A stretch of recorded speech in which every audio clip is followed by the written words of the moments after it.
This lesson is on the review of the concept of limits of functions.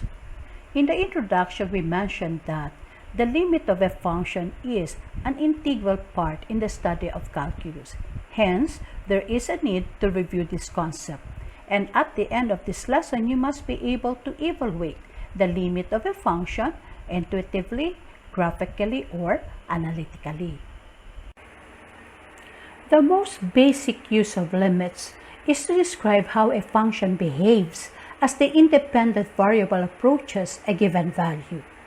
For example, if we want to investigate how the function f of x given by x squared minus x plus 1 behaves as x values get closer and closer to 2, then we can do it intuitively, graphically, or analytically.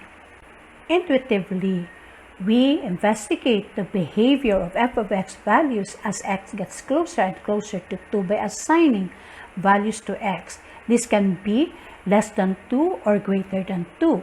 So for the function f of x equal to x squared minus x plus 1 and choosing x values as shown in the table, if we pick on x values that are less than 2 but are made to move closer and closer to 2, the corresponding f of x values are observed to be increasing towards 3. If the x values are those that are always greater than 2 but are made closer and closer to 2, corresponding f of x values are observed to be decreasing towards 3.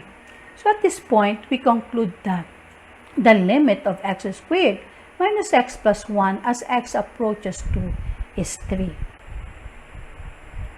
The limit of a function f of x as x approaches a can be investigated graphically by observing how the points on the curve would be moving as x approaches a.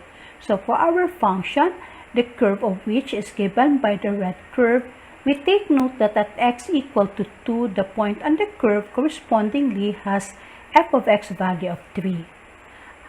As we pick on x values greater than 2, the points on the curve are positioned above this point. And if we make the x value moves closer and closer to 2, the points on the curve tend to move downward, getting closer and closer to this point. Therefore, we observe that f of x values are decreasing, and these are decreasing towards 3. If we pick on x values that are greater than 2, the points on the curve are positioned below this given point. However, if we make x values get closer to 2, then the points on the curve move upward, getting closer to this point. Hence, we say f of x values are increasing, getting closer to 3. At this point, we can conclude that the limit of f of x as x approaches 2 is 3. Analytical investigation of the limit of a function can be done using some basic theorems. If we let a and k be real numbers, and that the limit of k as x approaches a is k, and the limit of x as x approaches a is a.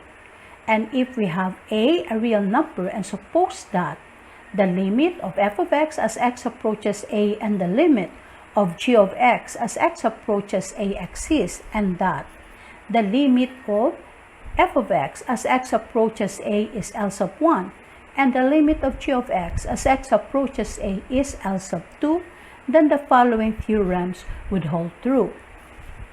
That the limit of a sum of function f of x plus g of x as x approaches a would equal the sum of the limits of each of these functions as x approaches a given by L sub 1 plus L sub 2. Dealing with the limit of the difference of functions f of x minus g of x as x approaches a, we had that equal to the difference of the limit of f of x as x approaches a minus the limit of g of x as x approaches a, or we have L sub 1 minus L sub 2. For the product of function f of x times g of x, the limit of the product f of x times g of x as x approaches a is equal to the product of the limits of each of these functions, so that we have L sub 1 times L sub 2. The limit of the ratio of f of x divided by g of x as x approaches a is given by the limit of f of x as x approaches a divided by the limit of g of x as x approaches a, or we have L sub 1 divided by L sub 2, provided that L sub 2 is not equal to 0. And for the nth root of f of x, the limit of the nth root of f of x as x approaches a is equal to the nth root of the limit of f of x as x approaches a, or we have the nth root of L sub 1, provided that L sub 1 is positive whenever n is even. Now, these theorems would hold true for one-sided limits, be it evaluating the limit of f of x as x approaches a from the right or from the left. Okay, at this point, we will be evaluating limits of functions, and we will be applying the theorems that we have just discussed.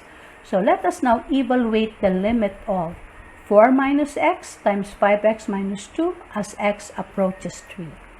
In this given example, what we have for the function is a product of two factors, 4 minus x and 5x minus 2. So when we are to evaluate the limit of 4 minus x times 5x minus 2 as x approaches 3, we will be applying the theorem to evaluate the limit of a product. Hence, we have now the limit of 4 minus x as x approaches 3 times the limit of 5x minus 2 as x approaches 3. In evaluating the limit of 4 minus x as x approaches 3, or of 5x minus 2 as x approaches 3, we will be applying the theorem on how to evaluate the limit of a difference, and therefore this will now give us the limit of 4 as x approaches 3 minus the limit of x as x approaches 3. As to the other factor, we will have the limit of 5x as x approaches 3 minus the limit of 2 as x approaches 3. Okay, and applying now the theorem on the limit of x as x approaches a being a, and that the limit of the product is equal to the product of the limits, then we will now have limit of 4 as x approaches 3 to be 4. The limit of x as x approaches 3 is 3. As to 5x, the limit as x approaches 3 will just be 5 times 3. And for the last term, the limit of 2 as x approaches 3 is 2. So simplifying this, we have the limit equal to 13. If you observe what we have done in evaluating the limit of the given expression or the given function, what we did was just to substitute 3 in place of x.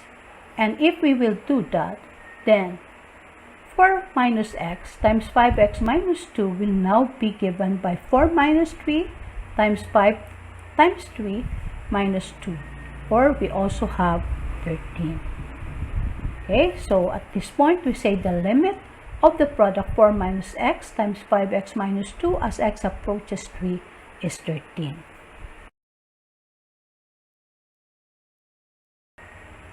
At this point, we define what a limit is. Let f of x be defined in some open interval containing a, but possibly not defined at a.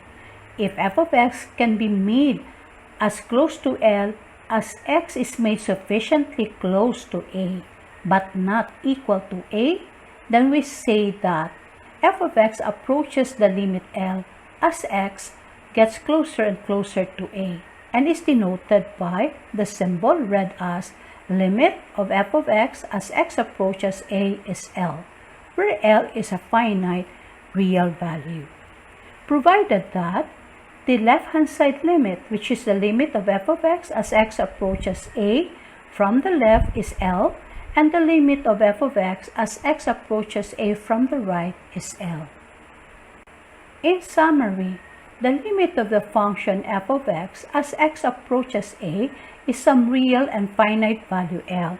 That is, the limit of f of x as x approaches a is L, provided that the left-hand limit and the right-hand limit of the function are both equal to this value L. Furthermore, the limit of a function f of x as x approaches a can be evaluated intuitively, graphically, or analytically.